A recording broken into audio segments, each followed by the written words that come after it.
What's up, Cleveland? How about them Brownies, huh?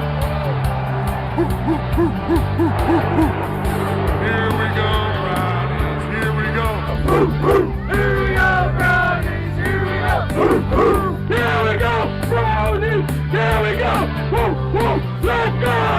I said, here we go again. It's the Cleveland Browns and it's 1st and 10. So get on your feet and let the games begin. 'Cause here we go again.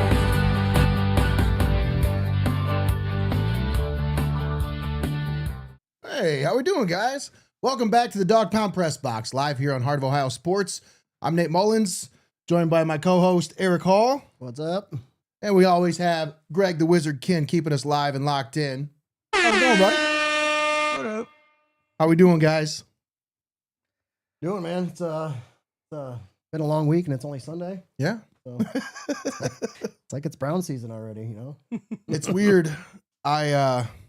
When they fired Stefanski, I kind of gave up for a little bit. Because Yeah, you did. I was like at the end of my rope with him. The last 2 years, winning 7 games over the last 2 years, it takes a lot out of you. And I kind of packed up all my stuff and put it up in the closet. And Gonna say I'm surprised you still had any. this gear is to the wear first here, stuff so- that I pulled out of the closet just because I wanted to represent, at least if we're going to Yep. You're gonna be on the podcast. This is my jersey. It has my name Yes, on sir. it. So I still love my team, and that's never going to change. So let's talk some Browns. Stefanski gets fired. We got to talk about that. I think that's where we start, right? Yep. Should be. Yep. I know So- we talked about it. We've done the pulse since then, and we talked about it on there. And I think at that time, we were just coming around to being okay with them firing Stefanski. So it's been kind of a process that we've gone through here.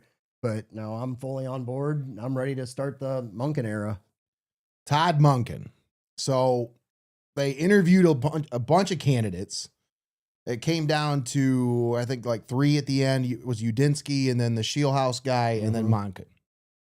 So And and I Monken feel like- was like the last. He was like third, a distant third place here. to a lot of the fans, but I don't know where he was to the organization. Right. you know? Right. Like, I think in the end, the organization valued the experience that he brought to, even if he wasn't a head coach, they valued the experience that he has. Because you think about it, I mean, the guy's been in football for what, 30 years? Long time. Yeah. 35 years? It's a long time. It's a lot of experience. And, he brings with him a cachet.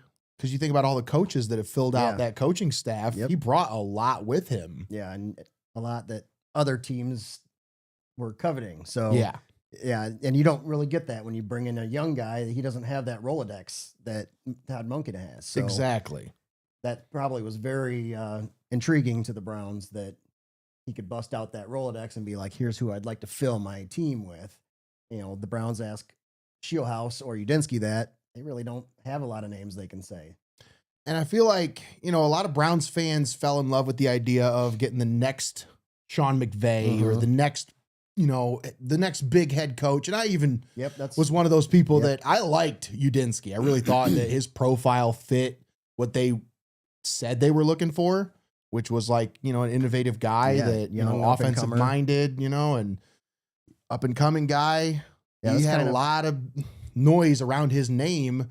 He pulled his name out of the drawing at the last second, I think, because he kind of felt like it wasn't really his to be had. I don't think that he felt like his name was in the running. So he just kind of, I don't want to be the guy that was turned down by the Browns is essentially where he was. Yeah. You know what I mean? Yeah, Like, that's not how I want to start my coaching exactly. career. I don't think people want that on their resume. Like, no, you got turned down. You were one of the coaches that they didn't want, not to say there's anything wrong with that, but I think, the Browns right now look a little desperate. And I think a lot of people think that the Browns are just going to take whoever will come their way, and Monken kind of was that guy that fell into their lap at the end because, he was the guy that's like, hey, I want the job. And it came down to him and Schwartz, Jim Schwartz was in the running. A lot of fans think all the way up until the very end. Yeah. And A lot of fans think he was told he had the job and that he threw a big hissy fit Well, he was told that he didn't get the job. I think that's more or less what happened was when he was told he didn't get the job, he was like, I don't want to be here anymore. Yeah. And the Browns were like, all right, well, we hold your rights. So if you want to coach next year, you'll coach for us or you won't coach. And that's what's going to happen. He probably won't coach next year. Yeah, we talked about that last time too. So it's interesting to see how that's progressed now Yeah. and that you have not heard his name since. Yeah. So I'm kind of intrigued to see how this plays out with this coaching staff because this could go one of two ways, Eric. All right. This could be a Rob Chudzinski type experience where everything falls apart and the wheels fall off and they end up with the number 1 overall pick next year and they turn it over to somebody else that they want as opposed to somebody that just kind of fell to them. Or this doesn't really feel that. That's what I'm saying. That's one scenario. You know, and I feel like some people, when it was first announced, there were some people who kind of said, "Oh, great, here we go again." You know, Yeah. And there's doom and gloom scenarios all across the board for some people, but I think other people kind of saw his experience and they saw what the potential for the offense could look like, and that's what you want. You want somebody that has the innovative mind. And you didn't know what Jim Schwartz was going to be able to bring in offensively. Who was he going to bring in to run the offense? Right. And that was more important than keeping the defense running because what's a top 3 defense got you the last 3 years? Yeah. 1 playoff appearance. And you got blown out by Houston. You gave up 45 points. So like, what has it really got you? You know? Yeah. And I feel like a lot of Browns fans are enamored with this idea of keeping everything the same because, oh, well, you got this top 5 defense and you've got this top, pass rush and you can't break this up. Well, how important is that? Because you had a guy who broke the sack record this year. You were, you were able to turn the ball over this year on defense. You got some key turnovers and it really like your offense couldn't capitalize. That's the key. Yeah, and your offense was turning the ball over and your offense was giving the defense, putting the defense in horrible positions. You could say, Eric, at least 6 to 7 touchdowns last year. Set that one up. At least that many touchdowns last year were given up by the defense because they were put in an unfortunate situation by the offense. Or they're getting worn out and just can't hold anymore.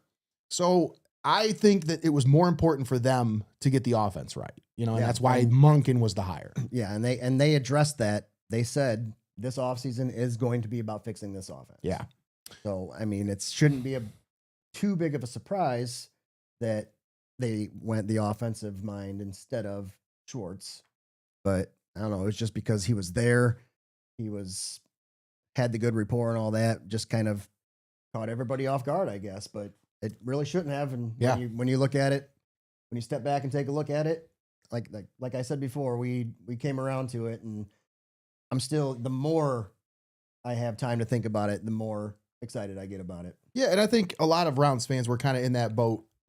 I think we all talk ourselves into anything. Like we talked ourselves into Brandon Whedon, so we can talk ourselves into just about anything.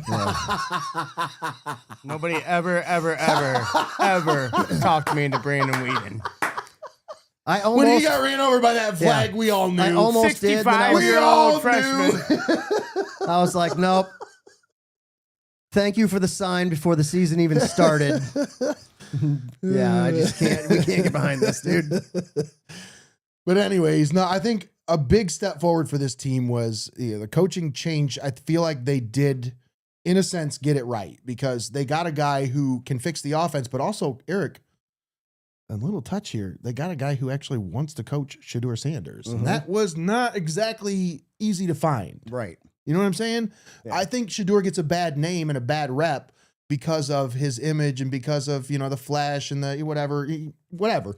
But when you actually listen to the kid, he's a good kid. He wants to be coached. Yes, and he really wants to be coached. Wants to be great. He wants to be a great quarterback. He doesn't expect to be great. No. Just because his last name is Sanders. And that's what a lot of the haters tag him as, I guess.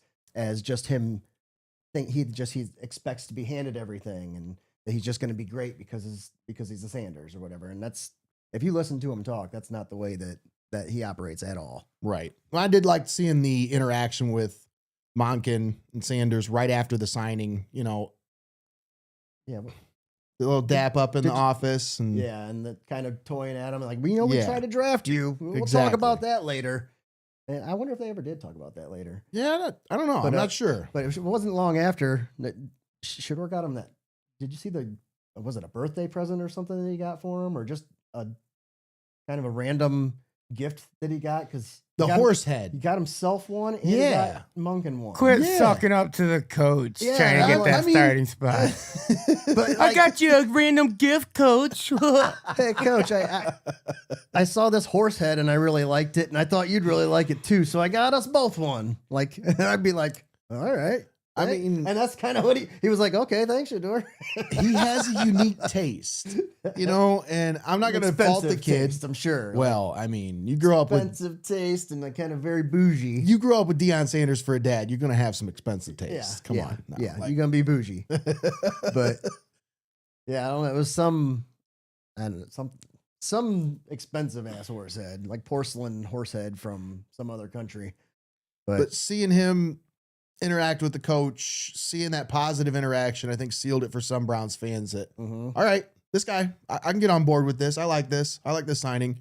And since then, you've seen him interact with the media. You've seen him interact at Senior Bowl, and you saw him interact with, the media leading up into the combine. I think he's a guy that's been waiting for this opportunity. I really do. I think he's a guy that's like, he is ready for this. He's been ready for this. I mean, he was a coach at Southern Miss, I think.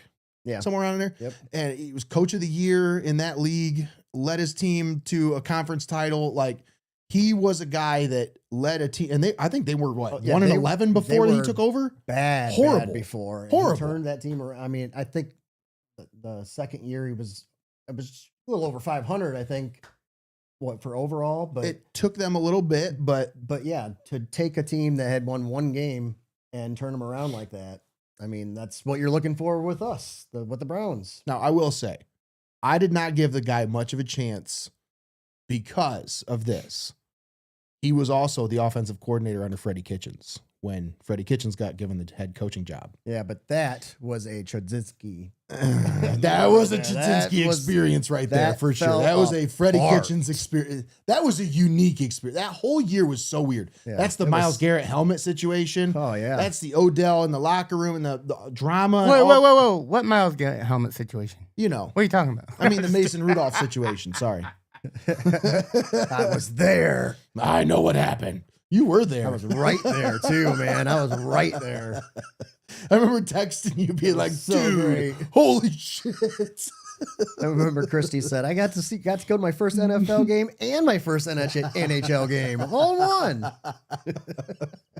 That's good. But yeah, I mean, I think they got it right. I think it's a good hire for them. Mhm. And I think that, them bringing in, who's it? Rudiger or whatever his name is. Not Rudiger. Not Rudy. Rudy. Whoever the new guy, the defensive coordinator, you Yeah, know what I'm Rudiger. talking about. Yeah, the defensive coordinator is Rutenberg, right? Rutenberg, sorry. Yeah, I called him Rudiger. Rutenberg, yeah. Mike Rutenberg. But I like that signing. It was a little under the radar as well. I think that was one of those guys that he's talked highly of in coaching circles. As he popped up, I didn't know who he was. And then as I started looking, I was like, okay, I like this guy. Yeah. And that was before we actually got him. So And he worked with Schwartz in Philly. Like, he was there when they won the Super Bowl. He's got pedigree. I wasn't familiar with his game. So I got a little bit more familiar with his game. He's a player's coach. Players love playing for him. Yeah. When they signed Quincy Williams, he spoke so highly of this guy. yeah, And that's one thing I'm pretty excited about is seeing, the addition of Quincy Williams. I was bummed, obviously, seeing for sure. Devin Bush go, For sure. but we weren't going to be able to pay him that much No. money. No, and- he earned it. He deserved that money. So Yeah. And Quincy didn't want to see him go, but I was glad to see him get that contract. took a discount to come sign with us, dude. I'm pretty sure he had higher offers on the table, Yeah, and that he was a chose to surprise. come That here because surprised he me. wanted to play for this D coordinator. So that says a lot about this guy. I like that signing. And yeah, I don't know anything about this offensive coordinator at all. I guess we'll find out more, but he's a Monken guy. So I imagine it's just you're going to see Monken's going to call the plays. It's going to be his offense.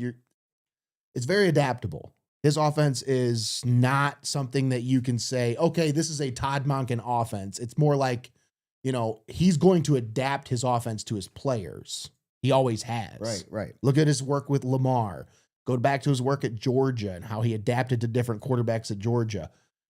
He's had experience working with different guys. He tries to adapt the system to his quarterback. So we'll see how this works out. But I want to talk about the free agent signings. That's my next topic. They needed to beef up the offensive line. It was a top priority going into the offseason, whether they were going to do that in the draft or in free agency or through trade.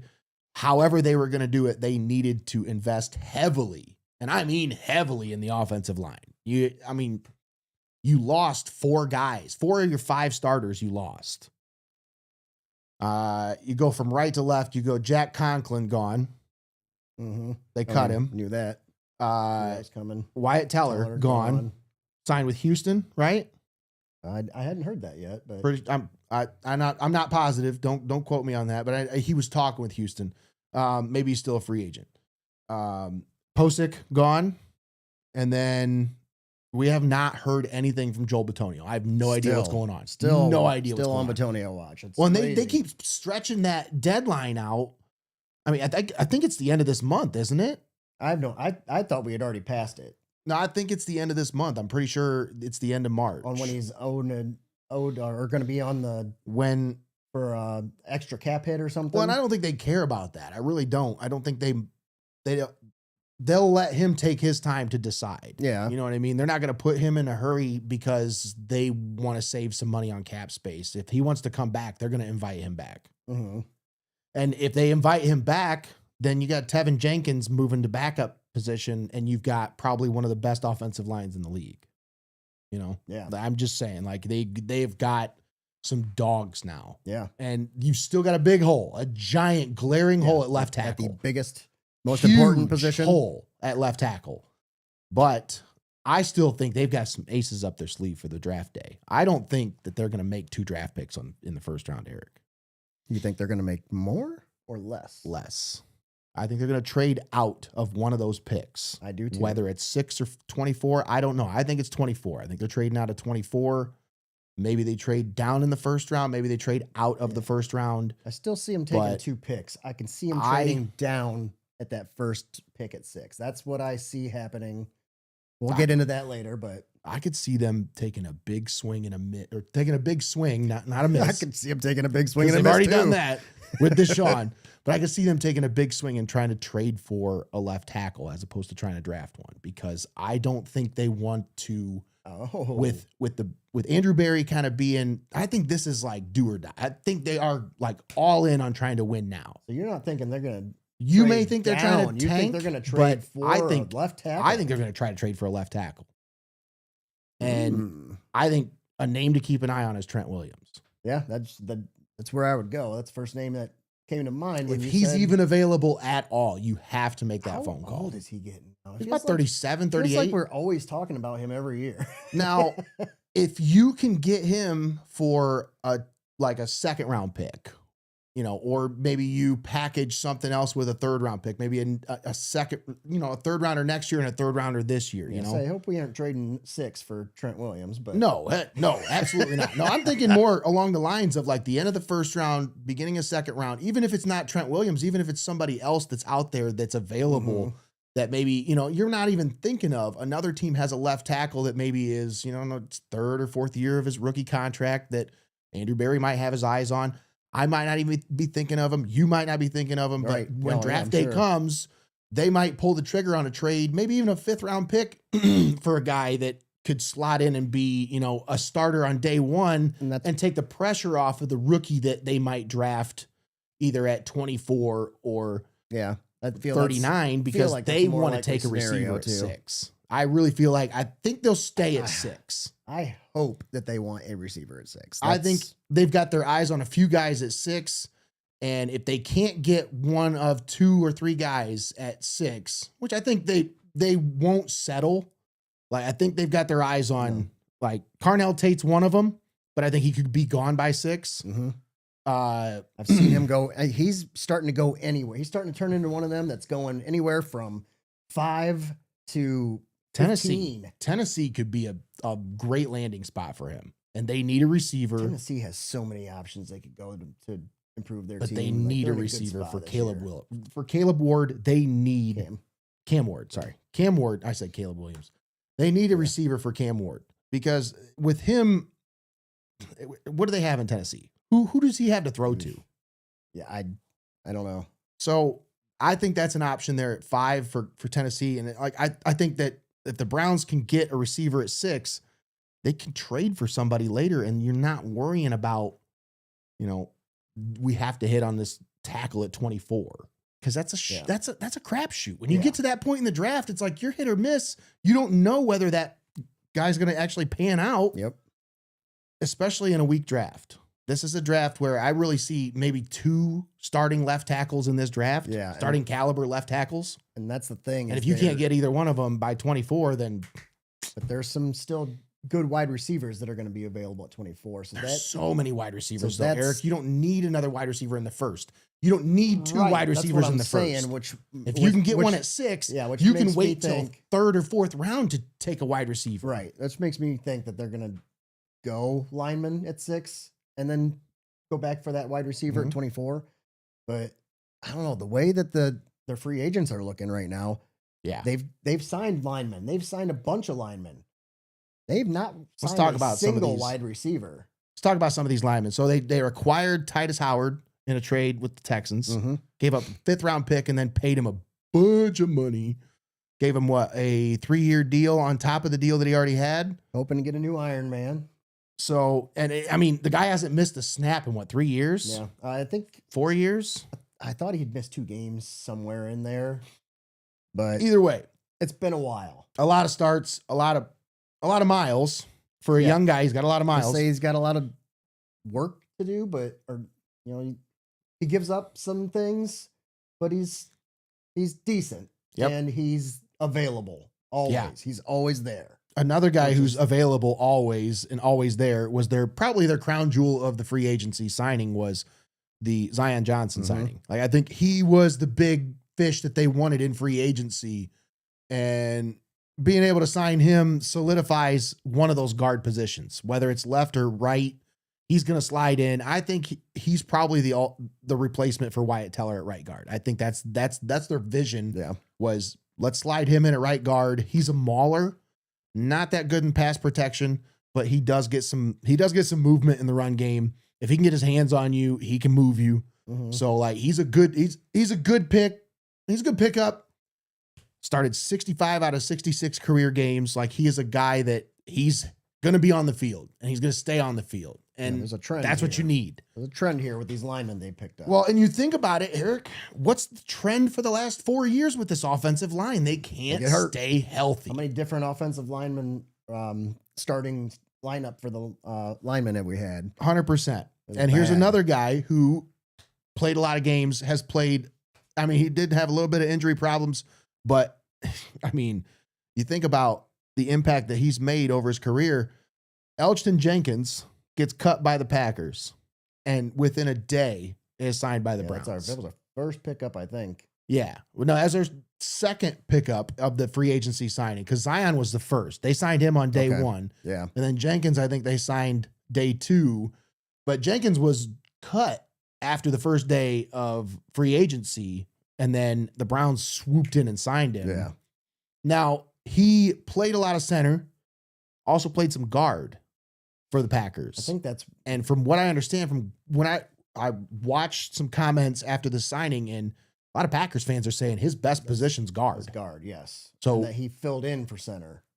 That he did a decent job filling in, but his position is guard. So whether they want him to play center or not, that's yet to be seen, but that's another solid signing. That's if we need a center. So 100%. Right now he's center by default. But on the Browns website right now, I'm looking at it for their free agency tracker. They have them listed as a center/guard. Right. So he could play either position. Yeah, I think that guard is where they I think that's They'd where they prefer want him to play. but Absolutely. if they don't end up having anybody that can fill that center spot, they've got him there. They plan on using him. And then they re-signed Tevin Jenkins. Yep. That was the other signing for them. He started some games towards the end of the year for him. I think he 4 starts at right guard. When Wyatt Teller got benched for some reason, I don't know why. Like at the end of the year, remember he just like got pulled because like I think there was an issue with him and Stefanski. I think there was a little bit bad blood going on There there. was Something off that with we don't Wyatt. know, but yeah, something was going on there, and I don't know. Eric, I gotta interrupt you for a second because you're driving me crazy out there. You keep turning away from the mic and facing Nate when you're talking to him. Keep that mic by your face, man. My bad. You turn to talk to him like you're just having a conversation Yeah, with him and I can't hear you. Just like gone. Gone. But no, I think this, when you talk about the impact that some of these guys could have, you know, you potentially could have 4 of your 5 spots filled for starting offensive linemen. If Jenkins plays, you know, if he starts and, you know, if they want to start him at one of the guard spots and they want to put Jenkins at, if Tevin Jenkins starts at left guard or right guard, And you can have Elgin. you can have Elgin play center and you have Zion play the other guard. You got Johnson playing right tackle. You have to fill that left tackle spot now. Yeah. And Now, Uh, are they hoping made a for DeJuan trade. Jones? I don't think they're counting on DeJuan Jones. They are hoping for DeJuan Jones, but they're not counting on him. They shouldn't. They also made the trade for Titus Howard. So, I mean, that's not That's a right the tackle. free agent signing, and I don't think they're expecting that to be anything more than depth, but No, they signed him to a big deal after they traded for him. Like Oh. they gave him a lot of money. So I think that's going to be a key piece to the right side of that line. I think he's going to be a starter on the right side. I think him and Zion Johnson are going to be the 2 starters on the right side. That's a lot of beef, man. You think about Howard's like 350. Johnson, I think, is about 340. Like there is some beef that they went for. Jenkins, Elgin Jenkins is another guy about 320. Like Yeah, they are big big boy. dudes. So they're going to move some people Yeah, in the pair- run game. pair them And with I mean, Thanos. Shador's Thanos in got to there be with him, pumped, man. but you know who's really pumped? Quinshaw, man. Like they are going to run the ball. Yeah, and that's their plan. Look at Derrick Henry the last 2 years, 3,800 yards over the last 2 years combined. You don't Yeah, think he Quinshawn Judkins is going to eat? Oh yeah, He is going to eat. I'm hoping he comes back from that injury. Oh, he'll be fine. He'll be fine. He's already out of the boot. That's what I just heard it the other day. He was still in the boot up until the combine. They were kind of worried, but he's out. He's walking around. I He's have not fine. heard any updates. So, So yeah. before we get off the free agents, Yeah, we got to let's- talk about some of the other guys. let's not forget about re-signing of Corey Bajorquez. Bajorquez. Bajorquez. I mean, that to me, I was excited, dude. Like when they said that they were going to let him test let him walk, basically, I was like, oh man, like it's sad to be a fan of the punter, but Well, I mean, that think yeah, about it. that spot was locked up. He holds 3 records for the Browns. Single season punt average, 49.4 in 2023. He has the net punt average record for 42.5 in 2023. And he pinned 36 punts inside the 20 in 2024. It was almost, you could just count on it almost. And this dude is automatic.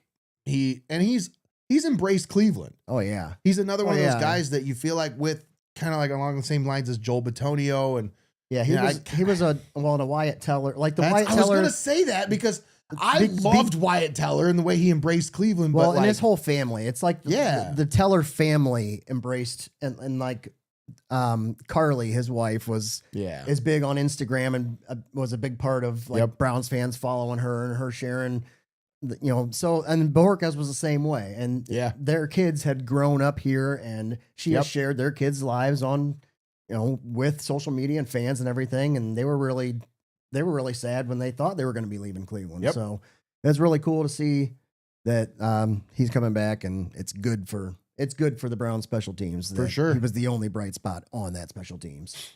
but you talk Well, about, I mean, with the kicker, we right. think we might have found him too, but that was a little shaky to start with. But that special teams got some work to do. But step in the right direction. We got the kicker back. We got the punter back. So. Yeah. Well, you also had some other guys they added. Like I mentioned, Quincy Williams is another guy. I think that's a great signing.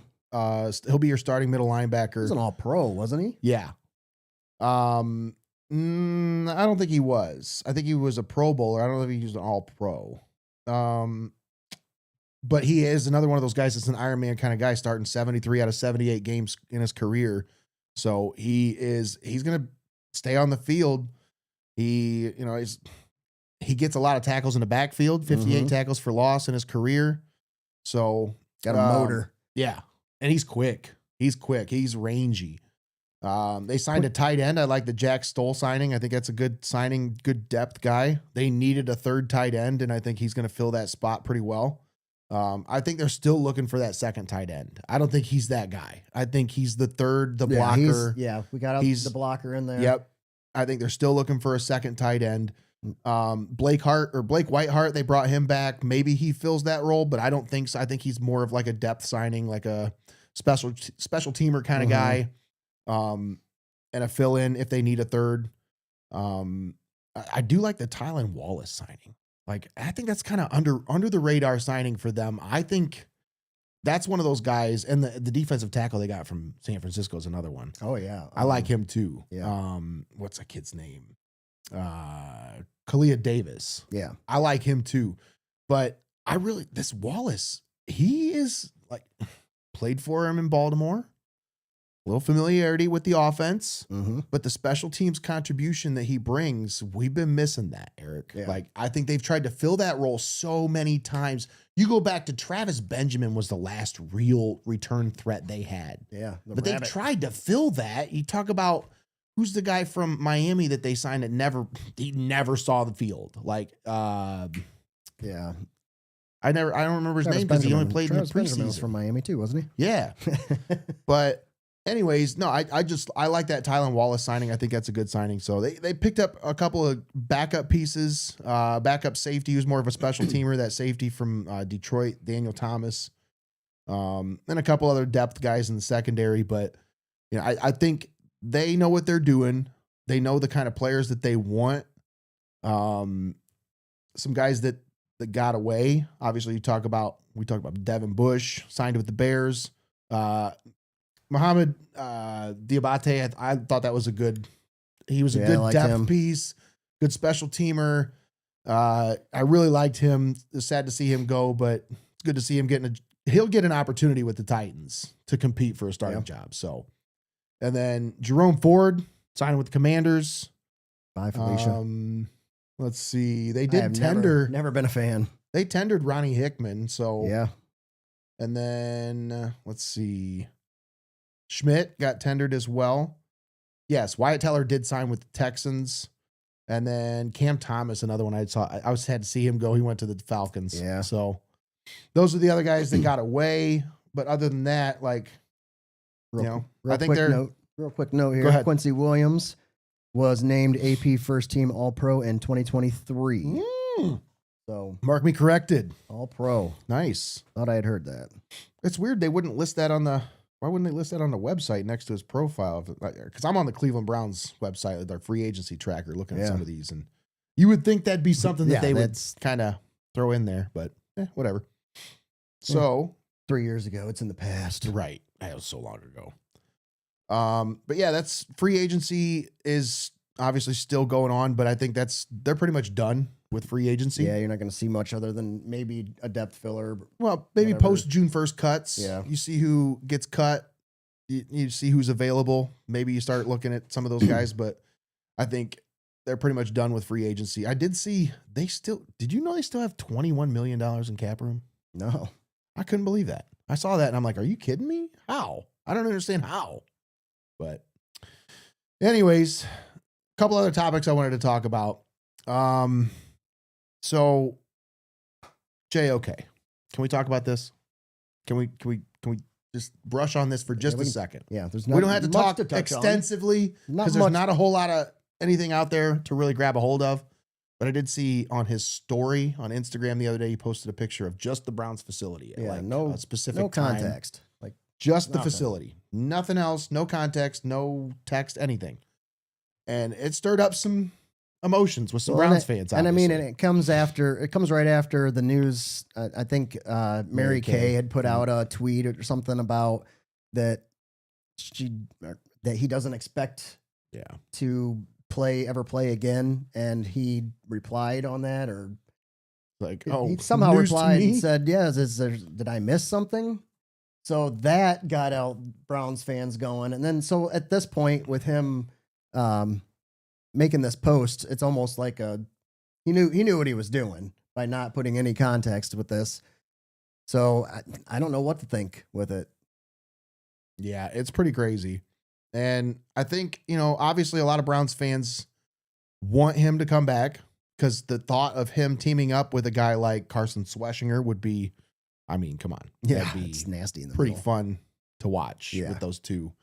And, you throw in that Quincy Williams Two in there. Swiss Army knives and an All-Pro. Yeah, that's pretty fun. That'd be pretty fun to watch. But I think, you should walk a little tepid with this one. Yeah, I more or less think that he's going to be an ambassador for the organization from this point. I think if he does come back, it'd be awesome. And I'm totally I hope he does 100%. Like I'm rooting for him to come back. I just don't know enough. We haven't been told enough for me to have the hope that. Yeah. And it's all just kind of strange. Yeah. You would expect if there's any news or if there's any good news, you're going to hear it. And we're just not hearing anything. So it's like, we know he wants to come back. We know that he wants to play. That's his passion, but I don't know.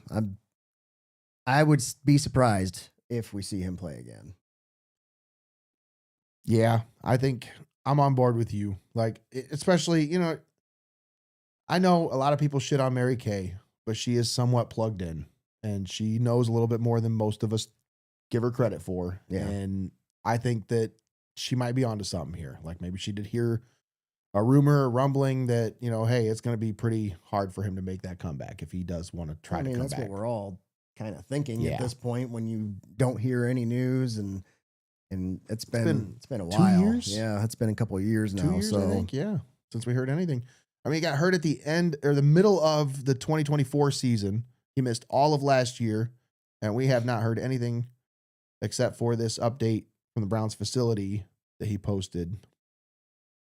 And it was Thursday morning at, I believe about 8:00 in the morning when he posted it. So yeah, I mean, it looks to be like nobody's there. Like it's 8:00 and like he just was there and took a picture. So he's just showing that he's in the facility. Exactly. He's not saying he's coming back. He's not saying he's not. He knows what he's doing with that post. Oh yeah. And I mean, it keeps the hope with all of us, but I think, like I said, you got to be hopeful, but you also just, I don't know. Another one. Tread carefully with that one. There's a good transition for this if you want to be hopeful that somebody might come back and Are you wanting to be hopeful? tread lightly. Let's talk to Deshaun Watson. No, there was another post that I don't remember who put Chubb? it out. Did Chubb put it out? You're talking about Chubb? Okay, Or so was it Chubb his- just posted a bunch of highlights of himself, and it was all in Brown stuff. Didn't post one highlight of himself in any Texans gear, right? Yeah, but you know why? Because there aren't any. Yeah, well, I mean, he had a couple touchdowns last year. I mean, not horrible performance. Highlights though. Yeah, not any highlights for sure. But I think, a lot of Browns fans want it to happen, obviously, because it's Nick Chubb. But I also think that they've moved on. I think it. Yeah, I think all of us. I could probably speak for all of us when saying, "Yeah, Nick, come back. We would love to have you back." Yeah, Quinshawn's the man. So yeah, we're not gonna expect you to be Nick Chubb. Well, is Quinshawn going to be ready for week 1 is the question. I think he will be. Well, even if he's not, and even if Nick Chubb does come back, that's what I'm saying is that we won't expect him to be the Nick Chubb. And No. like it wouldn't even be like the hopeful. I think we all would all be just happy to have Nick Chubb back. Yeah. And not expecting him to be Nick Chubb. Yeah. Oh, for sure. I think everybody would be thrilled to break out the old 24 jerseys and dust those babies off. Oh, mine doesn't have dust on it. I still wear that. So let's talk about another comeback. Come on, Eric. I guess, yeah. How we feeling? Yeah, so where's this? I don't know. Is that another Mary Kay thing? Is she the one that said that she believes he might be in the pole position to be the starter? It was either her or Grossi, one of those two.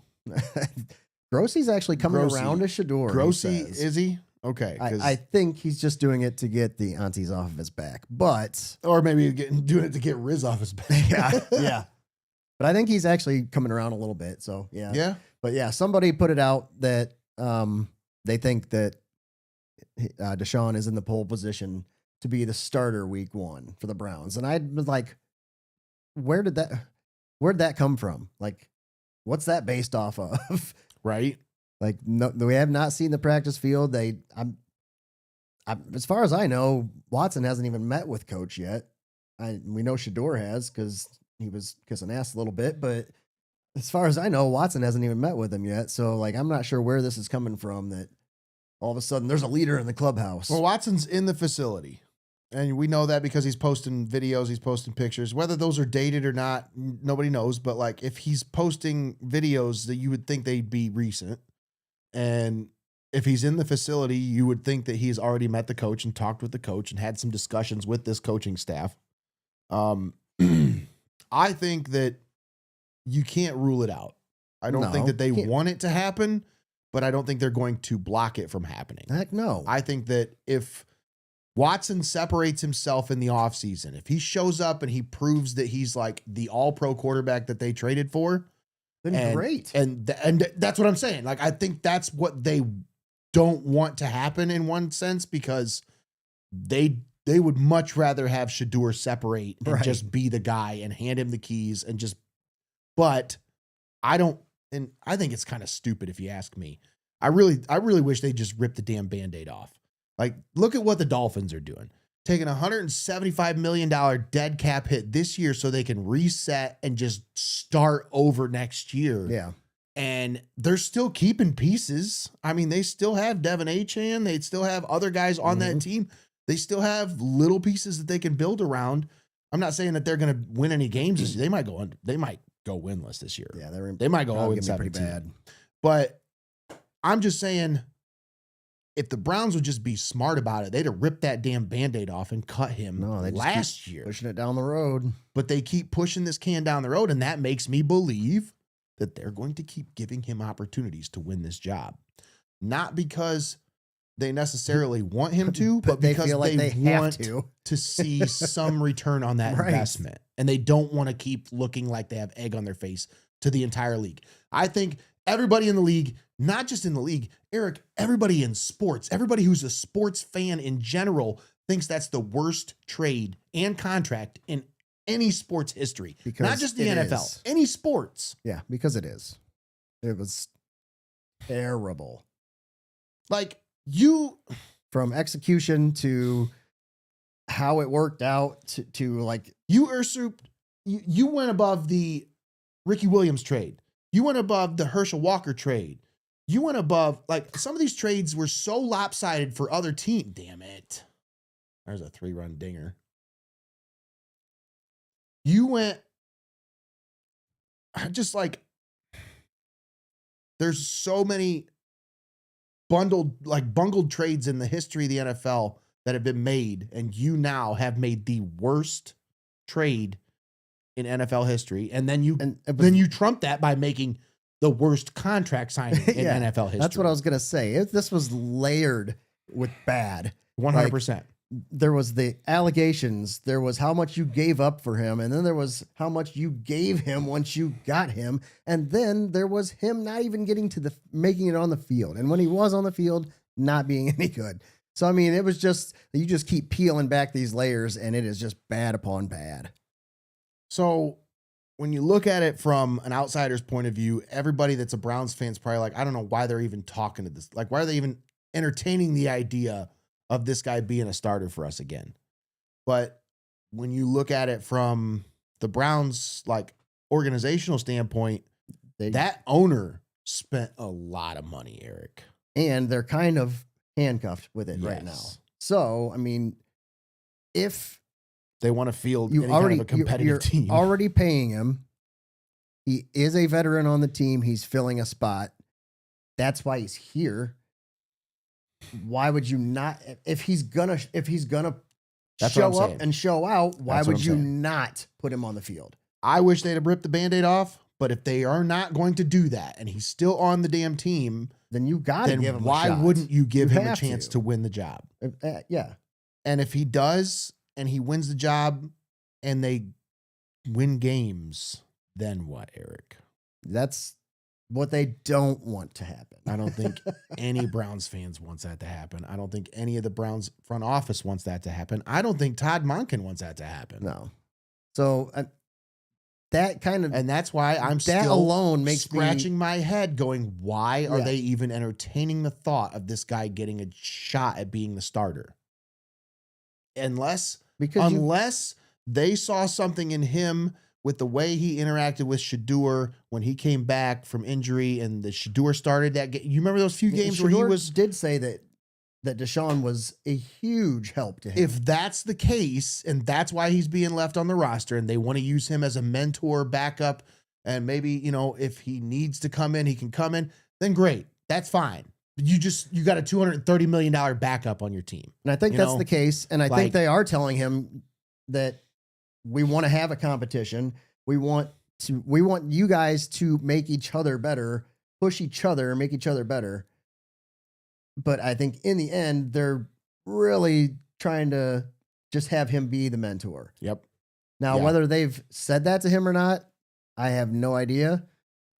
But yeah, I would think that they probably told him, yeah, we'll give you a shot. Go out there Yeah. and give it your all. Yeah. I don't know. What do you want to happen? I mean, you know what I want to happen. Put your wrist up. No, I'm just playing. No, I mean, yeah, for the obvious reason, not just because I'm a Shador fan, but just that we just talked about. Like, do you really want to now be stuck on him being your quarterback? And you're going to have to pay him again. Now, my next question.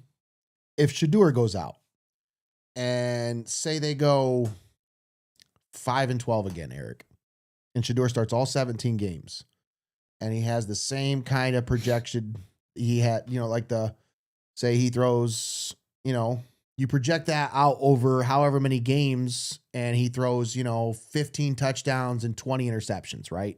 Yeah, that's not progressing. No. Then what? But what if he goes out there and gives you 24-10 and they go 8-9? Then what? That's where it becomes a thing. And I think he's 'Cause you almost got first rounders the next year. Yeah, I think Or a he first almost rounder. has to be better than that. I think he really has to step up and take the job this year in order for them to not go quarterback in the first round next year. Like, they are already focused on quarterback next year. Yeah. So I think it's going to take a performance where he's just going to take it and be like, nope, this is my job. Move on. Like, find a different position. I got this one locked up. I feel like So your scenario you gave me isn't gonna get it done. so 8-9, 24-10. That's not. It's not gonna get it done. You're still looking for a quarterback after next year. I would not be. Okay. What do I think this organization is gonna do? Yeah, I think that they're gonna move on. I think that they're gonna look at this next quarterback draft class because they've already been talking about it. I think that Jimmy Haslam would do anything to get Arch Manning. He's friends with the Manning family.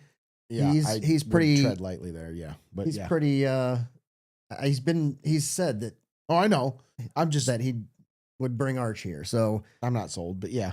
I'm not either, but he is. So Yeah, I know. and he's the one that makes the call. Yep. So For sure, it's his team. He yeah, pulled the so I trigger think for sure. that's kind of what that's what they are hoping for is them. I hate to say for them to fall on their face, but I think they're hoping for another bad year to start their quarterback or to get their quarterback next year early in the draft and then start their rebuild that way. I mean, they're already building around it. But I think that that's what they're focused on is quarterback in the draft next year. Now, what I hope is that Shador comes out, takes that spot, and they shift and be like, all right, cool. We got this guy. We've got him under contract under a fifth round rookie contract.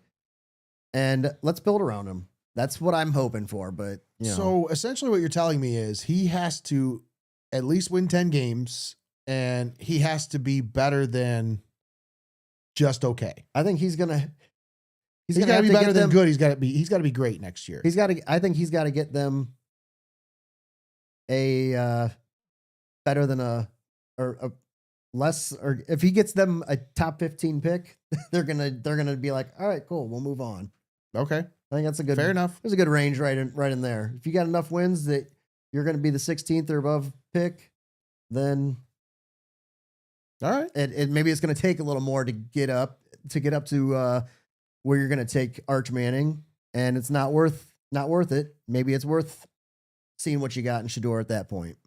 Greggy is a closet 49er fan, and the 49ers are one of those teams that... Listen here, honey, I'm not in the closet about anything. Okay, so the 49ers are one of Greggy's favorite teams. There you go. He's like they're like the 1B, or like maybe even the B to the A of Brown. You know what I mean? Yeah. So he's a 49ers fan. The 49ers have stumbled into probably one of the best solutions to one of the worst trades, Eric. Yeah. That never gets talked about. Yeah. They traded 3 first-round picks for Trey Lance. Yeah. Okay. And nobody talks about that. Why? Because Brock Purdy turned out to be in the same draft. And they're like, hey, we hit the jackpot on this guy. Mr. Irrelevant. Like, the last cool, that pick never in the happened. draft. Now, I'm not saying Shador Sanders is Brock Purdy, but I could see him if he plays within the structure of the offense, if they build a system that is more suited to his talents and his strengths, like San Francisco did with Brock Purdy, you could see him being a very accurate quarterback and being very consistent, just a game managing kind of quarterback. He's the kind of guy that I feel like he last year was taking shots and trying to make big plays because they were giving him those opportunities to do so. Mm-hmm. And I feel like he had a little bit more of a freelance opportunity because he was playing with Tommy Reese, trying to, they were developing a little bit of a chemistry and familiarity. And Tommy just wanted to see what he could do. Mm-hmm. I think with a full off season, they devote a system to him and a structure to him. I think you could see him being a very serviceable quarterback for at least the next 3-4 years. And Eric, that saves you so much money. Yeah. Because then you got a quarterback who's on a rookie contract for the next 3 years, and he was a 5th round pick. So that's like less than $1 million a year you're paying him. Yeah. I mean, look at Brock. Yeah. Purdy was making less than $1 million, and he had been to the Super Bowl. And that's where you get that little window where you're like, hey, we got a good Build quarterback. Now we can win. And lo and behold, you're opening a stadium in 3 years. And that could be, hey, we've got a team that is contending now. Like by the time they open up the doors to the new stadium, you could have a contending team if you build it the right way. Mm-hmm. But it all comes down to this draft and the next draft. I really do think so, Eric. I think they have to get these drafts right. So now we talk about this draft. Let me ask, what kind of faith do you have that Barry is going to be able to replicate what he did last year? Here's what I think, Eric. I think last year was the first year that Andrew Barry was given the full keys to be able to draft his own players last year. Mm-hmm. I think before that, Paul DePodesta was the key strategy officer. And I think that his input was valued more in that organization than anyone else because of his role within the organization. He's a key strategy officer, right? So I think that his input was valued. And I think also there might have been some other scouts that were his scouts in the building. Last year was the first year, I believe, that Andrew Barry was given the full keys to be able to draft his own guys. So I think if that's the case, we've got a lot for that. That's why they kept him instead of Stefanski. That's why they chose to let Andrew Barry pick his own quarterback, his own coach. And that's why they chose to let him move forward with the organization as opposed to firing him along with Stefanski and starting completely fresh. That could be a reason. It also could be because Jimmy just was scared of completely rebuilding. Yeah, he again, didn't so. want to start all over, and he needed that guy to lean on like Pete Podesta. But yeah, I agree with you. I think you're on the right track there. So if that's the case, we have some hope. We have a little bit of hope for this year and the future with drafts. Well, we hope that he can get these right. And last year was also the first year that he had his first round pick. Yes. He didn't have much to work with in the other years. True. That we didn't give him a lot of credit for. So, and yeah, you give him some top picks, he can do some things with them, I guess. He hit on the first round pick that a lot of us were like scratching a lot of us were going into that draft saying, just take the unicorn. Just take the Shohei Ohtani of football. Just take the guy that just go up there and turn in the draft card. Take Travis Hunter. Just do it. Every one of us, I think, when we did a mock draft last year, said, take Travis Hunter. Yeah. So what did they do? They traded the pick. They got extra draft picks. They got an extra first round pick and an extra second round pick. Oh, lo and behold, they get Mason Graham and Quinshon Judkins. And didn't they get Dylan Sampson out of the deal too? Because they got a fourth round pick. And they get a first rounder this year, the 24th overall pick this year. Yeah. And if they're smart, they could turn that 24 into more picks by trading back. I think one of those picks is going to go traded back, but I don't think they're making 2 first round picks this year. I really don't. I think they're going to try to get out of one of those picks to turn that into more ammunition for next year. I think they want more for next year than they do this year.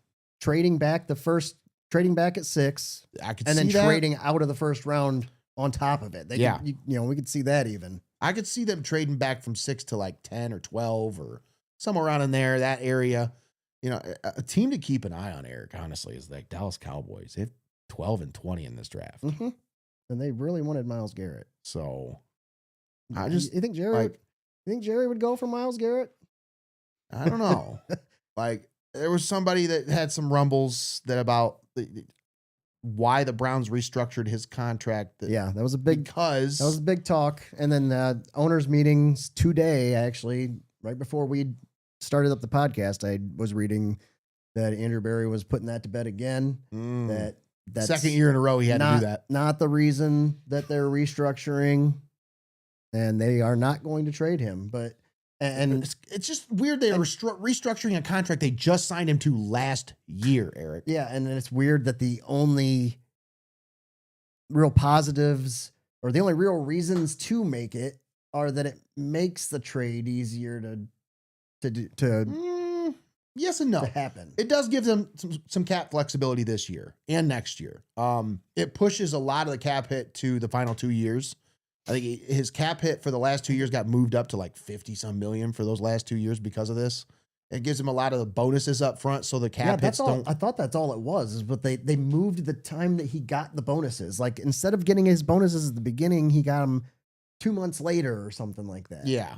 That's really all the changes were. But they do get some cap flexibility from this. Okay. And that's why they have $21 million in cap room right now. Well, that's why I couldn't understand why people went so nuts about it, that it made it like it's gotta give them some sort of cap. Yeah. And I think there's a few like Browns fan media outlets that kind of were reporting that, oh, they're not getting anything out of this. The only reason they did this was so that he could be easier to trade. And if you really look into this, they did get some cap flexibility out of this.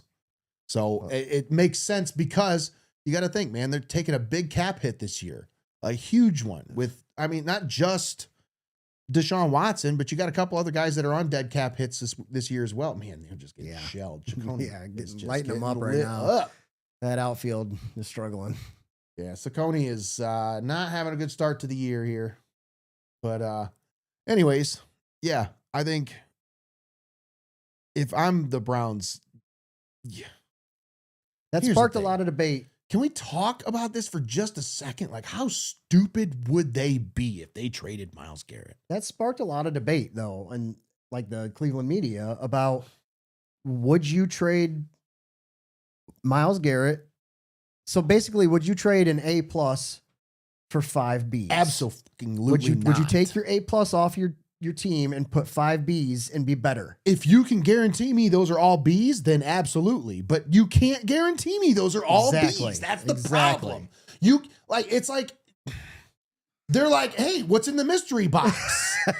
Like, I swear that's what this is, Eric. If they traded him, it'd be like, yeah, but I mean, You could have Myles Garrett, a boat. or but you could have the mystery box. mystery Could box. be anything. It could be a boat. It's like you could get another Myles Garrett. No, you can't. This is a generational talent, dude. You're not gonna find another guy like this. And my thing you is, won't find anybody that'll fill that role. my thing is, you should be able to find B's without trading your A. And Jimmy has to sell tickets, Eric. Who's selling tickets? I mean, I know Shador sells tickets. He sells jerseys and stuff. But like, if they start losing, who's going to sell tickets? Right. If they start losing games, who's selling tickets? Seriously. Especially if Shador's not doing too well. Like, I mean, are they going to keep showing up if he's not doing that well? On. You have a choice. You can have the boat or the mystery box. What, are you crazy? We'll take the boat. No, not so fast, Lois. A boat's a boat, but the mystery box could be anything. It can even be a It boat. could even be a boat. You know how much we've wanted one of those. That's how I feel right now. I swear. Like, when you talk to Browns fans, it's so frustrating because it's always like, but they could get 3 draft picks. Eric, they could get 3 first-round draft picks if they traded him. Eric, could you imagine what 3 draft picks? Could you imagine what they could do with 3 first-round draft picks, Eric? Okay, that's exactly what I was thinking. I thought the same exact way. I was like, no, I'm not trading Myles Garrett for anything. And then I came across one thing. Okay, listen to this. You mentioned it earlier. The Cowboys have 12 and 20. 12, 20, and Cowboys next year, number 1. Fake fan. Now you've got 6, Can't 12, believe you'd entertain it. 20, and 24 this year? How about this? How about 12, 20, and CD Lamb? Yeah. How about we Then just let's keep talk. Myles Garrett and you both shut up? Then let's talk. Yeah, screw next year's number 1 and CD Lamb. Okay, all right. Now, what do you think about that? 12, 20, and CD Lamb. Then you got 6, 12, 20, and 24 this year. And CD Lamb. And CD Lamb. What are you saying now? This man. I don't like it. I want Miles. I love Miles. I'm sorry. I want him to retire a Brown. I don't love the idea at all. Even if you could guarantee me, like they did it earlier. What are I you, think. crazy? We'll take the boat. I was watching. Damn it. It's exactly what I feel like. No, we'll take the first ballot Hall of Famer. Are you kidding me? No. But man, it's frustrating because like I want to just strangle Browns fans sometimes when they start talking about draft picks. It's like, do you understand how many draft picks haven't turned out for this team? You understand how many times we've hoped and prayed that they get draft picks right? But my picks. Only for them to take a guy like Jed Wills? But rewind this podcast. You just said you were excited about Andrew Berry's picks. Last year's picks were great. Let's see if we can do it again. Yep, we got to see that. Let's see if we can do it again. We got to prove that first, because. But this, I think this trade rumor shit, like, honestly, no. We're not doing this. No, I would it's not trade happening. Myles Garrett for anything. They said right it last now. year that they are not trading him, and they didn't trade him. They were serious. I think if you really like, you really want to get serious, how about Miles for Max Crosby and the number 1 pick? I still don't even like that. No, Because I don't want Fernando Mendoza. I really don't even like him that much. no. Keep Miles. Yeah. You build around. You can, if You can draft up any scenario, and I'm still probably going to say no, honestly. You Just can't because of the replace endearment that I have. Just because, I mean, you can bring in free agents that are going to fill roles and be spots or whatever. You're not going to replace Myles Garrett. You Yeah. cannot replace the sack leader all time. Nope. Like, you don't replace that. So you don't get better with him not on your team You don't. by taking him off. All right. So let's talk draft now. Since we know we've got just the 6 and the 24 pick. We're not trading for any more draft picks. We're not trading Myles Garrett. Right. Okay. Let's Yeah. just throw that out the window. It's not happening. Okay.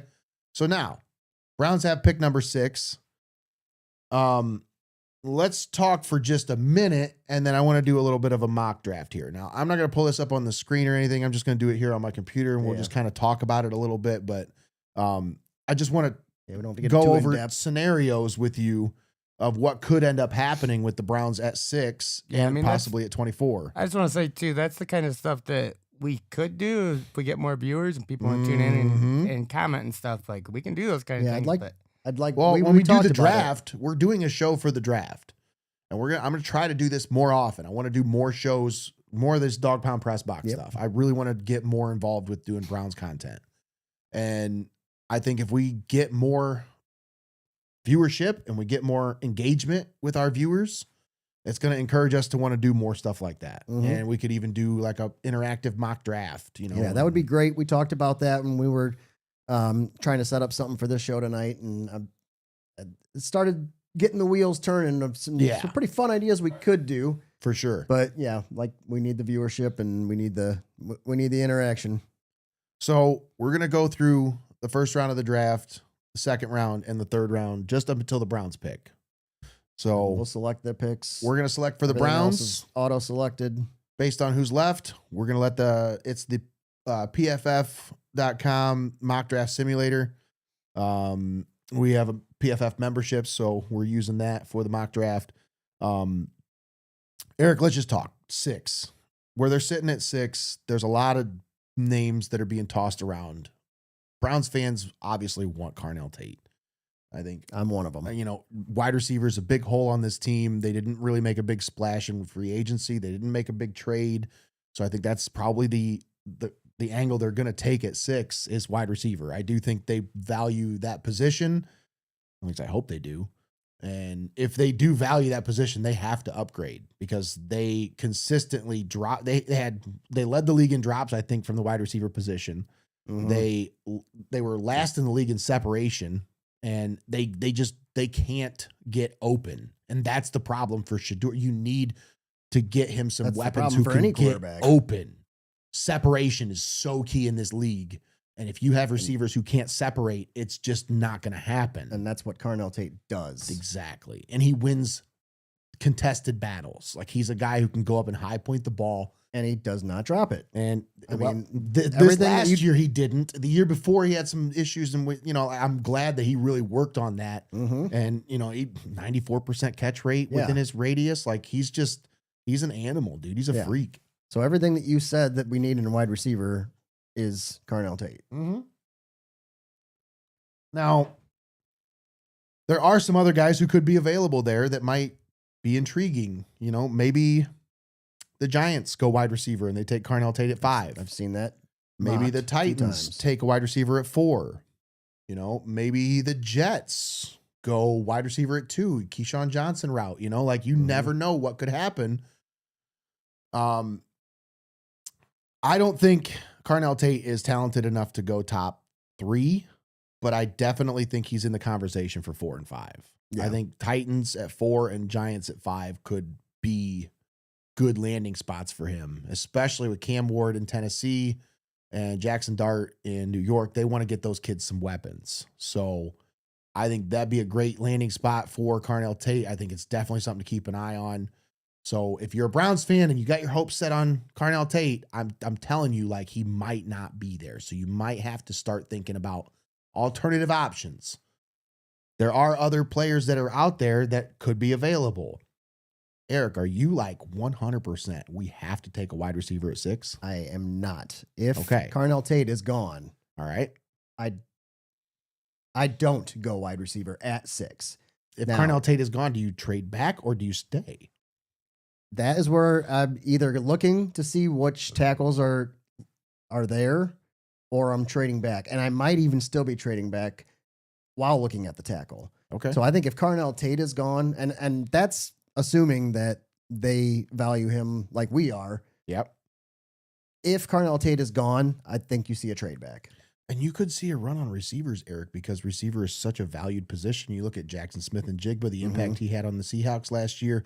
You look at receivers over the last 3 years, they've really been at a premium, and they're not really available in free agency. And they're like teams are they if you want a wide receiver, you're gonna have to draft one. Yeah, that your wide receiver window or your good ones they're for those first few years. And if one of those teams feels like, hey, we need a wide receiver if Tennessee says we need a wide receiver at 4, and then the Giants are like, well, shit, the Browns are sitting there at 6, they're going to take a wide receiver. So what if Tennessee takes Carnell Tate and then New York's like, all right, Jordan Tyson, number 5, we got to get him now. Then you got like you are slim pickings there at 6. Like it's like okay, at that point it's Mekhi Lemon. He's not worth number 6. No, and you definitely Then you start talking about trading back. They need linemen so much that you either go lineman there.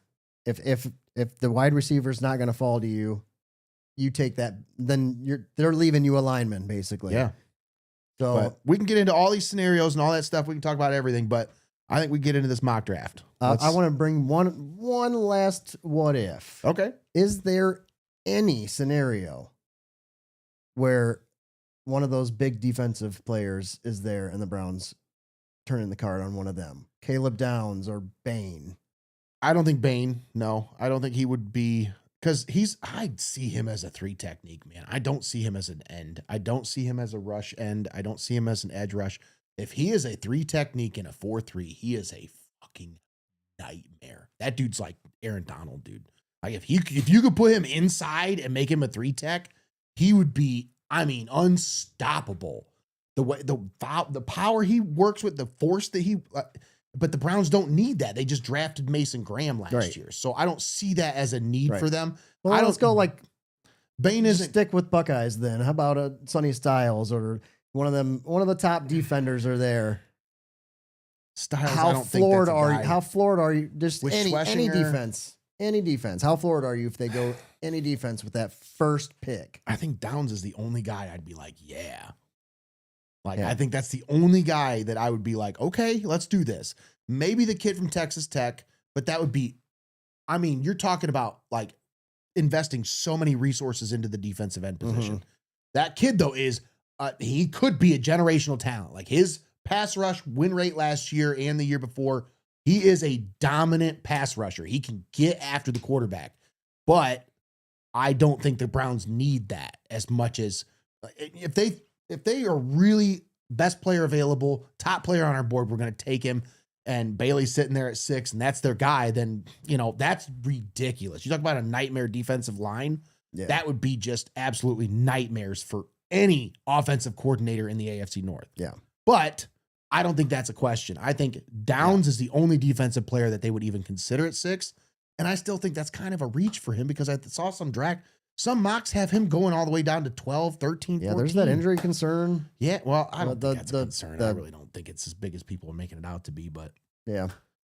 so he has a 13-year career instead of a 15-year, you know? Like, I think that's really what we're talking about here. Yeah. Like, and like, he's still going to be a first ballot Hall of Famer, most likely. Like the way that kid, he's going to be a gold jacket. Like even if it's not a first ballot, he's going to be a gold jacket. I really feel like the way people talk about him in that Ohio State organization, in Alabama, everybody who talks about that kid glows. Like they just have glowing reviews about this kid.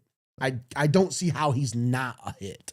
Then I wouldn't be surprised to take him then. That's why I'm saying. If I that's think- your view on him, I think- you got to take him right there, I would say. But I think if that happened at 6, a lot of Browns fans would be upset. I don't think I would be. I would be kind I of, don't know. I'd Just be the okay fact with that the fact that it's a Buckeye, I think yeah. it would be hard for Browns fans to be upset. I'm sure they'd be upset that they didn't get an offensive player, but they can't be upset that they drafted Caleb Downs. So Yeah. So, yeah, I like that, though. It's a good thought to entertain. But let's get into this mock draft. Let's talk about a mock draft here. I don't want to make this too much longer, but I'm getting in now. We're doing, like I said, the PFF.com mock draft simulator.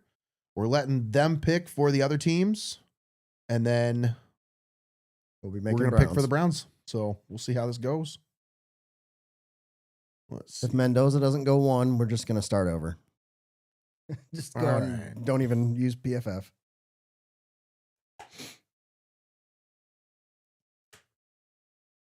So, Browns are on the clock. First 5 picks. Mendoza, Arvell Reese, Sonny Styles Whoa. goes 3 to Arizona. Jeremiah Love, 4 to Tennessee. That's honestly, that's a good That's- pick for them. And I could see that. I think he's the best player in the draft. I really That's- do. yeah, that's I think he's consensus the best player in the draft. He's going to have the most impact next year out of anybody in this draft. yep. And it's just going to be a matter of, are you going to be scared to take a running back that high? Mm-hmm. And then number 5 to the New York Giants. I don't think this happens. There's no way this happens. But they take it's Reuben not. Bain. Whoa. At They number just took 5. Carter last year? They took Abdul Carter last year. They have Brian Burns. They have what's his name? If they want Thibodeau. Don't they still have Thibodeau? Yeah. I don't think there's no way that's happening. This draft is kind of whatever. I had it set for team needs to the highest Yeah. meter, but whatever. Hey, but So they left now, him. The Browns You know my pick right here. at number so- 6. Here is who's available. You have David Bailey. You have the tackle from Miami, Caleb Downs. You have the corner from LSU. And then we have Carnell Tate. And then it keeps going from there. But I think a lot of Browns fans, if they were sitting here, Eric. That Maui Noah from Miami is tempting to fill your tackle spot. Yeah, but he's a right You tackle. know He's more of a right tackle. Yeah, you know my opinion. I don't right want here. to slide over a right tackle to left. You know my opinion right here. Yeah, we're taking Carnell Tate, number 6 overall. I think if he's there, he's the guy. I really do. I think that they would love to bring him to Ohio, to keep him in Ohio, to bring him to Cleveland. I think this is a home run pick for them. If he ends up falling to 6 and he's there, he's the pick. I do think so. No matter who else is there. So Bailey ended up going 7, and then Downs went number 9 to the Chiefs. Ugh. Oh, yeah, and I've heard that Ugh. too. I've heard that Ugh. mocked. All right. Steelers took edge rusher from Auburn. Let's see. Omar Cooper went 23 to the Eagles. That would have been a great pick at 24 if the Browns didn't have a receiver already. Let's see here. Mekhi Lemon went 14 to the Ravens. Wow. Yeah, he's a Raven. That's a Ooh. a be a good Ravens one. fit, I think. That's a good fit. The Utah tackle Spencer Fano went 12th to the Cowboys. That's another guy I'm interested in. Yeah, I would love to have was him hoping- for sure. Monroe Freeling went 13 to the Rams in Eesh. this one. Let's see. Anybody else here that stands out? No, not Jordan Tyson went 19 to Arizona State or to Carolina, sorry. And then Browns are on the clock. Let's see who's on the clock. Who's still available. Got to go lineman, right? Caden Proctor's there. I think he's a top I- tackle in this draft. He could slide to left tackle. He's played some left tackle in Alabama as well. There's a Um, what's the Utah tackle? let's see here. Let me see if we filter positions. We just go to tackle. How about that? That Lomu.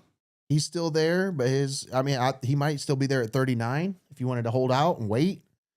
Because he's more, like I said, he's more of a right tackle. I think Proctor would be the guy think here. Proctor's a If great- he was there at 24, they probably would they'd pull the trigger on that Yeah, one for for sure. sure. Let's see who else. And if that's our draft, I am stoked on Yeah. night 1. So yeah, we'll take Caden Proctor 24.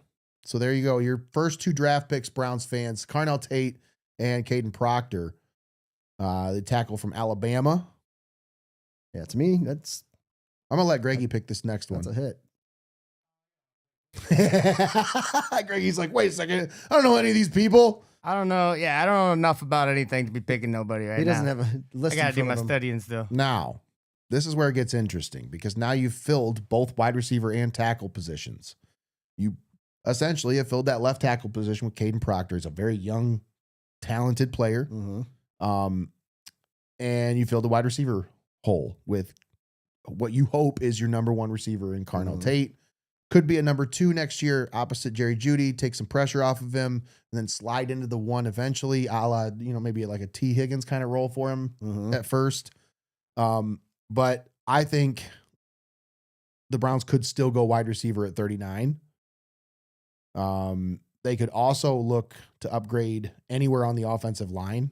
Like you could still get another depth piece. That Lomu kid is still there at 39 on this draft board. Let's see. Concepcion went number 36 to the Raiders. That's a good guy. I had my eyes on him. Yeah, he's just a little guy though, isn't he? Yep. He's another little guy that I'm like excites me, but once you put him on the Browns, he doesn't do anything.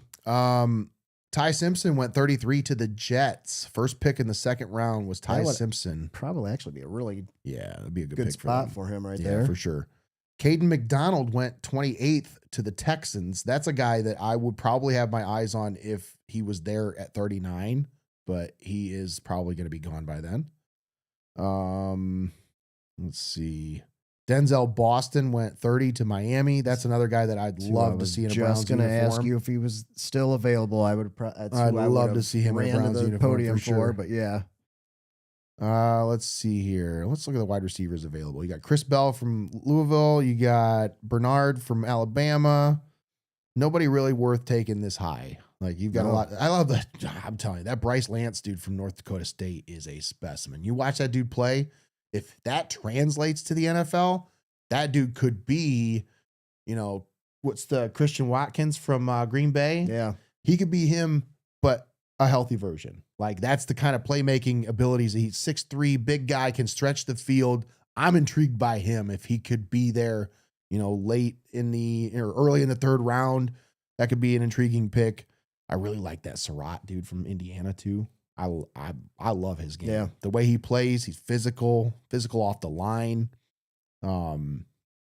Malachi Fields is another wide receiver late in the draft in the third round. I could see late third, early fourth. They could possibly pull the trigger on that one. So there are some really good receivers in this draft. That and it's not deep, at the spot. but I don't think anybody is worth taking at 39. Who's best So available right now? If you go to, let's see, Going to BPA.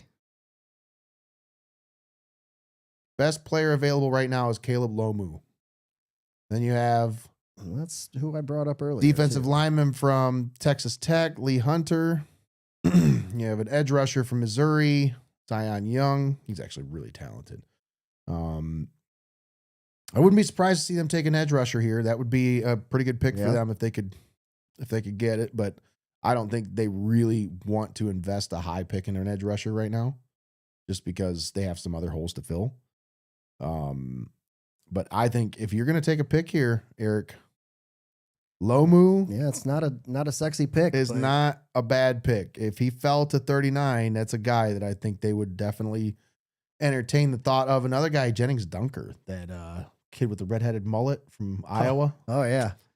Now, that's a little high for him as well. He's going towards the end of the second round, but if you like him, go get him, But I think Lomu, Yeah. What do you think? Yeah, That'd be my pick? I brought him up as a possibility to look at in the first round. He's still there for us at 39, and there's really not a lot at the top of the board that really helps the Browns as much as he does. So now at this point, what are you then going to tell Hudson, who you just traded for, or Johnson, whatever his name is? I mean, you're not expecting your Hudson. rookie to come in and be your starter. So you're telling him, yeah, that job is yours, man. You've got a trainee. They just gave him a 5-year deal. Yeah, He's you've like gotta- signed for 5 years. You've got a trainee. Get to work. Yeah. Man, they're getting rocked. Jeez. That's not really hitting the palate very well. Nope, but They are hitting the palate though. yeah, we can. Not tonight. Let's It's not- take it's Caleb not tonight, but Lomu yeah, with pick number 39 for the Cleveland Browns in our mock draft here. Let's keep on going with this. Let's see where they end up. When it comes back around, what are they at? 50... 59? Yeah, I wanted to say 59. While that's No, never mind. simulating, where did you say Denzel Boston went? Somewhere in the 20s there. 30. Is it 30? That is one that if we do Oh, go man. lineman with our first pick, coming around to 24, that's who I have my eye on. That'd be a great pick. It really would. Where did he go? Yeah, 30 to Miami. They need another wide receiver after trading Jalen Waddle and cutting Tyreek Hill. Did they cut Tyreek? Oh, yeah. He's He gone. is he even going to be ready? No. He won't be ready till at least towards the end of the year, they're Yeah. saying. I think he signs with a team like the Chiefs. Like I see him signing back with the Chiefs, just sitting on the, sitting on their roster, or maybe he doesn't sign with Won't anybody even- until yeah, like won't he's even ready to sign come back. until- And then he'll sign with a team like the Chiefs that's already got some familiarity with him and can use him and maybe as long hide as him they're a in little the bit. position for it, unlike they were Right. last year. How wild is it? They're in pick 9. Well, you think about it, Mahomes isn't going to be ready for the start of the year. They Yeah. say he is. He's not going to be ready. There's Be no dumb way. to- If they rush him be back, dumb that'd to be the rush him. stupidest thing they do. But so now the Browns are sitting at number 70. And let's see who is left. Oh, Lance is gone. He went 62 to the Broncos. Dunker went 58 to the Niners. Let's see. Any other notables? Not that I can see. Chris Bell went 42 to the Saints. That was another guy I like. Yeah, that's about it. All right. So for the Browns, best player available here, we've got Josiah Trotter linebacker from Missouri. You've got, I forget how to say his name. Igbinosun Oh, yeah. from Igbinosun? Ohio State, cornerback. He's available. You've got, I like this kid from Arkansas, that Mike Washington Jr. That kid's a beast. He's available at 71. I don't think they would pull the trigger on a running back again, but you don't know. Like, I don't know what they're thinking. Yeah, I didn't think they were going to with Dylan Sampson, But I don't think they're looking best player available here. They're probably going to start filling needs when Yeah. they get to this point in the draft. And this is when they start reaching on guys that you'd never heard of. But like Carson Schlesinger. But they also last year started, what they did last year was so different than what they've done in years past because they started taking guys that fell to them, you know, like a guy that was supposed to be taken higher. Like Dylan Sampson was supposed to be taken in probably the 3rd round. They take him in the 4th. Fannin had a lot of drafts had him going in the 2nd round. They take him in the 3rd. You know, he falls to them. So they're like, all right, we'll take him. Judkins, a lot of people had him going at the end of the 1st round. He falls to him at the beginning of the 2nd round. They take him. You know, I think their draft strategy was different than I've seen in the years past, where they used to take guys that were, I felt like they would take guys that, they have a high spark score. Yeah. Or, you know, the analytics says that this guy is going to be. Yeah, and that was all ran by Paul DePodesta. And last year you saw guys that, these are football guys. Like these guys stick out on tape. Like they stand out on tape. And that was the difference to me. So if you're talking about that, if you're sitting there at 70 and you're saying, who are they going to take? Eric, I don't know. Like this is one of those head scratchers where you've already got 2 linemen. You got a wide receiver. Now what's the pick? Now you might finally start looking if you want to fill a defensive spot. Okay. You take your first 3 picks are all offensive. Defensive lineman from Iowa State's available. That Dominique Orange. He's a good kid, good player. Edge rusher from Texas Tech. The other one, Romello Height. He's pretty talented. Daryl Jackson Jr., defensive lineman from Florida State. I like him as well. What are our let's see. needs on defense? I mean, we don't really have to. They're always going to beef up on the line. That's the philosophy that Andrew Berry has. He's always going to draft at least 1 or 2 defensive linemen. I think this is probably a good spot for that here. I think that's probably that would be the pick if I was going to take a bet. They're probably looking at an edge rusher here. The kid from Texas Tech would be probably at the top of the list.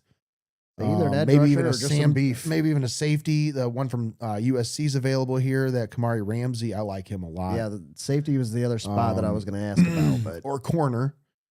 Igbinosun is available there. I think that's honestly, you might call me a homer for this pick, but I do think that him being here at 70, this is a good spot to draft him. I'm on board with that. So- I didn't want to make the homer pick. Yeah. I was trying to kind of look elsewhere, but I am totally on board with that. So, And I think that'd be a home run. and 2 A Buckeyes. home run for them. Oh man. 2 Buckeyes. Yeah, you I can just tell saw this. You something can I tell don't this like. draft was done by us. Oh, Who'd the damn. Steelers get? Steelers took Nussmeier from LSU. Oh, have fun. And they also took that Mike Washington Jr. from Arkansas. So I did not like that, though. But let's see. And then they got 99 here. Ooh, that big tackle from Miami, too. Damn, the Steelers always they kill it. Even in fake drafts. Even in a fake draft. Hate them. So they give the Browns a A- for this one. Nice. You got an A- for Carnell Tate, an A- for Caden Proctor, an A for Lomu, and a B for Igbenosin. So Thank you. there we go. That was a nice little draft. I think David Bailey was the only one that they thought we should have drafted ahead of Carnell Tate. And I think, if you're looking at best player available and not trying to fill a need, absolutely, for sure. That definitely was probably the better player that was available. But the Browns do not need a defensive end. No, they are going offense. It's At least not as bad as they need a wide receiver. They probably could use another defensive end, but I think wide receiver is definitely higher on their list. So if you saw the Browns walk away from this draft with Carnell Tate, 2 starting caliber tackles, and a potential nickel corner, how would you feel about that? Eric? This draft right here, I am stoked. Yeah. On day 2 of the draft right now. Now, of course, So we're that's going to have to see I know how it's this not turns going out. to go that way. We're going to have to see how this all turns out. The Browns, of course, are set to pick 6 and 24 in the first round of the NFL draft. Thursday, April 26th, I believe, is the day of the draft. Something like that. So with that being said, that'll be the next time that we do another one of these podcasts, unless I can convince Tommy to do one before then. Yeah. Because I want Tommy to come on and do a podcast with me as well, just to talk about the offseason, talk a little bit about Browns football. And what I'd love to do, this is something that I've thought about during the offseason, is every week we pick a classic Browns game and just do a watch and react. And like an old Browns game, we pull it up on YouTube and we just watch. Are we Like- able to show that then? Oh, yeah. Why wouldn't we be able to? And I think that'd be really cool. We could put it in the bottom of the screen, have us reacting to the game, talking about it, just talking Browns football, sharing old history facts. Yeah, so you could get into. I think- it could get into facts, telling, and all that stuff. Yeah. So, because I started following this page and it's a lot of Bernie Kosar lore and like him joining the Browns and how he kind of manipulated the draft process to be able to join the Browns. And that whole story is really cool. And I'd love to be able to kind of do a little bit more digging into, how he got started with the Browns and like that whole time period. That's why I root for the Browns, is Bernie Kosar. And I'd love to do just a little bit more dive in on during that time when Browns football was at its height during my lifetime and just talk about that a little bit more. I think it'd be cool. So Yeah. we'll talk about that in the meantime, but don't forget, we will be live for the first round of the NFL draft. We'll do a watch and react live here in studio. I don't know if you'll be there with me. Eric, you going to be there? Not sure. Okay. I don't know what my plans are. I'm for not the putting him draft on the yet. spot, but either way, we'll have myself. Greg, you said you were coming for that as well, right? Maybe. Yeah, didn't we talk about possibly doing maybe a special location? I too? think we're going to be doing that actually not here in studio. We're going to it's a talk about doing possibility, that so we'll keep- somewhere else. But we'll we'll keep you guys talk about updated on that. that potential location. But I know Tommy will be on with us for that. He's already talked about it. So keep your eyes peeled for more details about the NFL draft, first round watch and react here on Heart of Ohio Sports. But as for us here tonight, we've done talk to your ear off enough on the Dawg Pound Pressbox. Eric, you got anything else you want to touch on? No, I think we got it, man. Yeah. We can talk Brown. I can talk Browns all day. So For sure. I mean, you want to keep it going? I'll keep it going. Let's go. Let's go home and eat. I think that was good, man. I think it was a good show. Greg, you got anything else you want to talk about? Nah, man, you guys got everything covered. To me, this is the slower time of the year where I don't pay as much attention to things until things start getting hot here at draft time. Oh, for sure. It's getting close. Yep, this is the time where you get all worked up over nothing. Mhm. So Well, and I wanted to talk just because of these rumors about trading Myles Garrett. That's the main reason why I wanted to come on and do one, because I just think if they end up trading Myles Garrett, it's just going to be it's dark not- days ahead for the Browns. It's I'll not just gonna say happen. that. Not gonna happen. DeLauder with a nice rip into right field. There's a base knock. I wanted Is he to, going to get 2? Is he going to get 2? No, just 1. and I know this is a Browns podcast, but I needed to give a special little shout out to Chase DeLauder. Holy I just want to talk about it just for a second. Look at him in the face. Does he not look like Bernie Kosar? Like a really young Bernie Kosar mixed with like maybe even a little Jim Tomey? Like, I don't know. And I watch him bat. And he reminds me of like Richie Sexton. I don't know. The kid he's fun to watch. Yeah. And starting out his career, 4 home runs in his first 3 games. Yeah. We love that for sure. Obviously, that's not going to keep going. We know that. And that was a game winner. I mean, But it was fun to watch. But let's see how the rest of the season goes. And let's see how this Browns offseason goes. Because I think, with the coaching change and everything that's happened, all their offseason signings, trades, acquisitions, I think they're starting to show you that they're not trying to tank.